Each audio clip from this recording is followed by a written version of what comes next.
Hey, Tim Sykes here. Friday midday review. Crazy, crazy day. I can't even begin to tell you. Not crazy in terms of like good or bad, just crazy, just weird.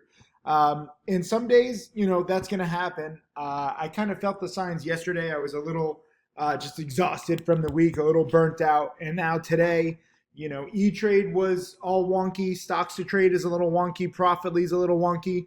A few other websites. I think all websites are just trying to deal with record traffic. There's so many people staying at home trying to trade. It's pretty crazy. So I don't know where to even begin. Forgive me for being a little disoriented right now. There's a lot going on. I should mention I'm getting a lot of questions about this. Next Wednesday, free webinar next Wednesday night. And it's all about how I trade right at the market open. There's a very specific pattern that I look for. And I want you to be better prepared because yesterday TLSS was literally perfect. Like we have not had a more perfect play in the past few weeks. And so many people did not see it. They were not prepared. And that is just sad. And by the way, yesterday, when I tried to buy big on TLSS. E-Trade kind of screwed me. I put in my order, and I guess because I put in such a big order, it said pending, and I missed the bottom on the majority of my order. I had to put in a smaller order, so I'm still working that out with E-Trade, which sucks. But the opportunity was there, the pattern was there, and it's so much better than every other pattern that I trade. So making this webinar 100% free. Next Wednesday, I'm going to post a link just under this video. Please, please, please, please, please, please, please, please, please, please tune in.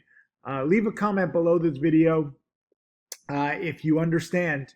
Leave a comment saying, morning panics offer opportunity. Okay, 4 words. Because morning spikes can be scary.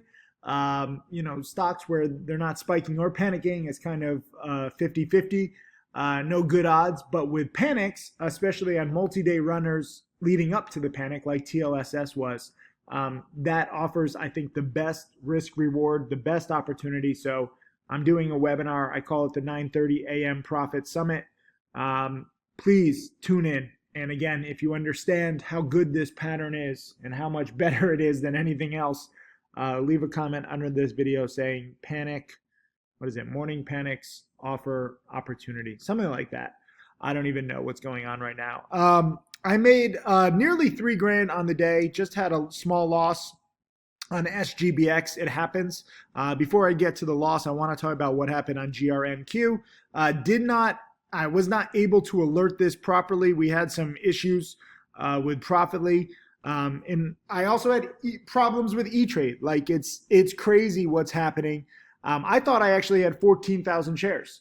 E-Trade literally showed 14,000 in my account. As it turned out, there was only 7,000. And as I just talked with E-Trade, they had some issues of their own. They corrected it. And frankly, it worked out to my advantage because this was actually one of my best trades.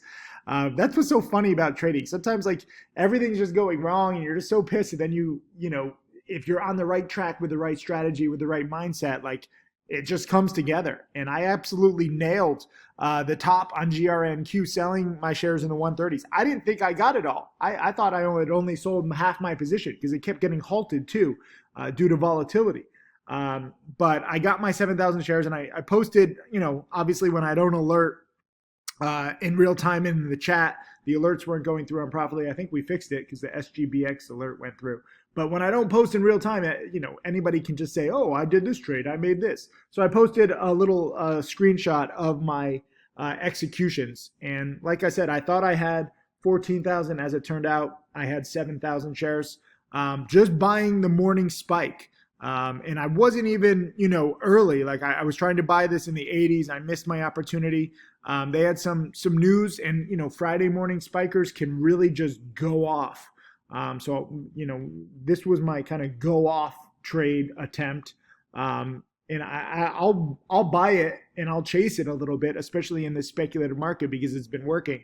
And I literally sold it all at the top. Like I can't remember the last time this happened where I sold it so well.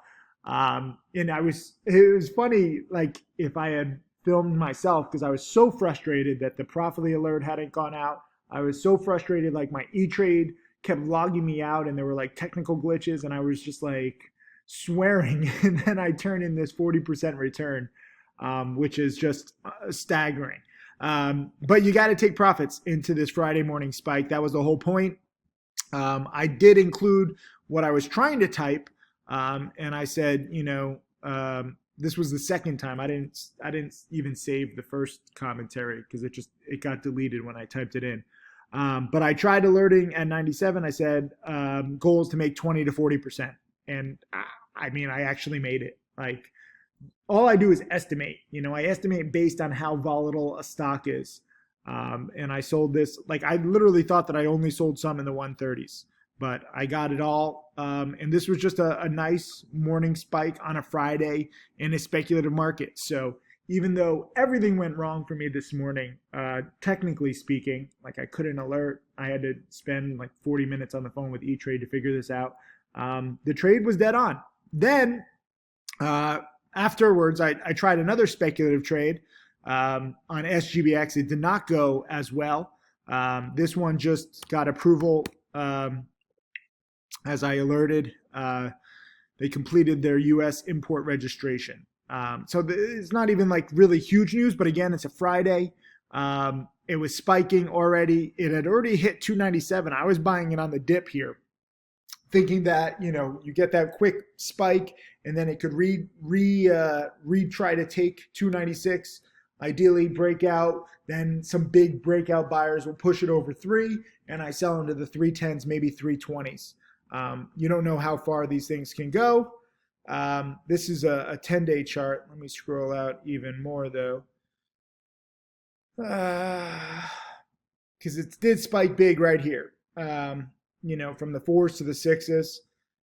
So it is a former runner, even though it doesn't hold its gains very well. And I just figured, look, it's all the way down in the 2s. It's a Friday. They have news. It has already spiked. It already has massive volume, and it just didn't get it. So rule number 1, I cut losses quickly. And I think that's very important. So I'm fine with losing $100 or $200 or $300. Like I cut losses so quickly. Some people like, oh, I'm not going to cut losses till 10 or 15 or 20%. And I'm like, that's not quickly. And it's a very slippery slope. You're trading the most volatile stocks. I don't want to give it time. So anyways, that's a good day of trading, where I win nearly $3,000 on one and I lose just a little. For the year, I'm now at 190,000 in profits, which is crazy. But let me just show you for the week now, I've made nearly 30,000. And for the month, which I think is the most telling, excuse me, 86,000 nearly in profits for the month, which is, I think, my best month in, I want to say, 5 or 6 years. 2014, I made nearly $1 million in trading, and that was like every month. I can't remember another month where I've done so well. Last month I made like 42 grand. The month before was like 50, 51. So I've been hot, but this month I've really been pushing it. And that's something that you can learn from. When you start doing well, you start getting more aggressive, you start taking more speculative trades.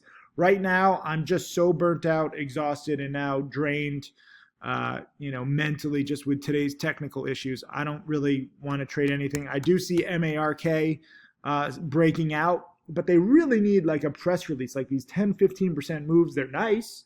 But I just need a press release for it to really, spike. So I'm watching on that. SNDL, also still watching, had a big spike because apparently weed is now a potential treatment for coronavirus. So they own one of the companies, Pathway, that apparently it could be involved in the treatment. Watch it just in case, because yesterday afternoon when the New York Post article came out, spiked it, and now it's spiking a little more today. A lot of people are asking me about plays like FRSX. This was spiking. I think it's really important for you to learn why a stock is spiking. What is the catalyst? In FRSX, the catalyst is that, it's just being pumped on social media. If you follow me on Twitter, I've been talking a lot about the pumpers lately. They're really aggressive, and there's a lot of pumping going on. That's not necessarily a catalyst to buy. It's just something to recognize. And someone asked me in chat, like, is FRSX a first green day? I mean, technically it is a first green day. And you know, some of these pumpers seem to have connections where they see upcoming news. I don't know what's going on with these pumpers. I don't know them at all. But it's actually pretty crazy how much power they have right now. And I've been tweeting, like, linking to a Men's Journal article from a few years ago where I basically exposed a whole ring of weed promoters. And it ended pretty badly for anybody who believed in them. And the same thing I think is going to happen here. So I'm watching FRSX. They also pumped BIOL, which was spiking. But I just don't give that much credibility or put that much weight on a stock that spikes due to pumping. You know, that's why I'm conflicted with Mark, M-A-R-K. You know, they pumped it up and they've been pumping in, and like, they're like, anybody who sells is an idiot. And it's like, what? Like, who talks like that? But that's what gets, you know, naive penny stock people to hold and buy. And it's like, you're like on the same team. Like, when I warn about the pumping, people are like, you're just jealous, or like, you're a hater. And I'm like, no, like, there's just pumping going on. It's not an opinion. It's what's happening. It's what's spiking these stocks. So I want you to be aware of that. They've also been pumping KTOV, which again has had some good news, but it's just so high due to all the pumping. The good news just kind of falls flat. I'm also watching VUZI. They had some good news and they were spiking, but this stock is also up so much. It's tough to chase these stocks that are up so much. I'm also still watching AAWC. This is holding near its highs. I mean, this thing is up 10 times in just a few days, but they have the guy who was involved in the DCGD pump apparently is involved in this now. So I'm watching it. I've bought it a few times, but I think it needs either a press release or like some more SEC filings, or definitely some more volume before it can spike more. I mean, when it's already up 10 times, it's just really tough. Same thing with SIML, which was a nice earnings winner earlier this week, but it's just up so much. So you don't want to chase these stocks when you're up so much. SPOM is another thing that was promoted heavily. And, you know, now it's had 2 drops of 50% intraday. And, you know, you have to remember, this thing is up from 8 cents when it started getting pumped. So even at 29 cents, I mean, it's nearly quadruple where it was just a few days ago. And the pumpers will link to all kinds of pictures and filings and everything, and they'll pretend that that's like due diligence, but they're really just pumping. I don't care what pictures the CEO takes. I don't care about prospective applications or, you know, prospective patents and perspective. Like, you have to expect the worst out of all these companies. And once you start doing that, it becomes a lot more laughable. Like KNOS, I saw one of the Shark Tank guys joined this company, and they make air purifiers, and the Shark Tank guy is involved in infomercials. So I know that they're going to be working on an infomercial saying, in these crazy times, you need to purify your air. Here we have our own solution with medical grading air purification. And like, I could just picture the BS that they're going to spew. And if you want to purify your air, by all means, go for it. But infomercial stocks, they never really last. TTOO is another stock that I'm watching. You know, this one spiked up. They have some testing going on. TLRY was a fantastic spiker yesterday. I alerted it in the 850s. Probably should have bought the breakout here in the 870s, but I was just so burnt out and tired yesterday. I didn't really want to chase it, and it's a higher price stock. But this one also is involved in, you know, the whole weed potential treatment for coronavirus BS, I think. So I'm watching a lot of these stocks, but I see problems with everything. You know, CIDM was a nice stock earlier this week, but then they did an offering at 75 cents and killed all the momentum. They probably should have just waited one day. Stock would have gone to 4 or 5. They could have done an offering at like maybe $2 a share, but you know, they need money. So that's the thing. All these companies, all these stocks need money. They're all going to collapse eventually. So just expect the worst out of all of them. That's my mentality, and it's true. And that's what protects me. You know, that's why I sold GRNQ so quickly. And as it turned out, right at the top, SGBX, you know, I had a small loss, but that's okay. The best most reliable pattern of all of these is right here, TLSS, where I made nearly $2,000 on it. But it was the morning panic pattern, and I did not get my size that I wanted, and it's not like the biggest dollar profit, it's not even the biggest percent profit, but it's the least stress and it's the most reliable, and you can prepare for it ahead of time. So again, I'll post the link just under this video for my free webinar next Wednesday. Please tune in and recognize that while there's a lot of crap going on, there's a lot of spiking, there's a lot of BS being spewed, the morning panic pattern, it is just reliable. It's been working for me for 20 plus years. I used to short, trying to short the stocks on the first red day, and then I would look to cover into the morning panics. But now I think it's easier for me to dip buy. I think it's easier for newbies to dip buy. So I just want you to master this pattern. So I'm going to get some sleep. Just wanted to make a video. Happy long weekend. Remember, the market is closed on Monday. I'll see you guys in chat.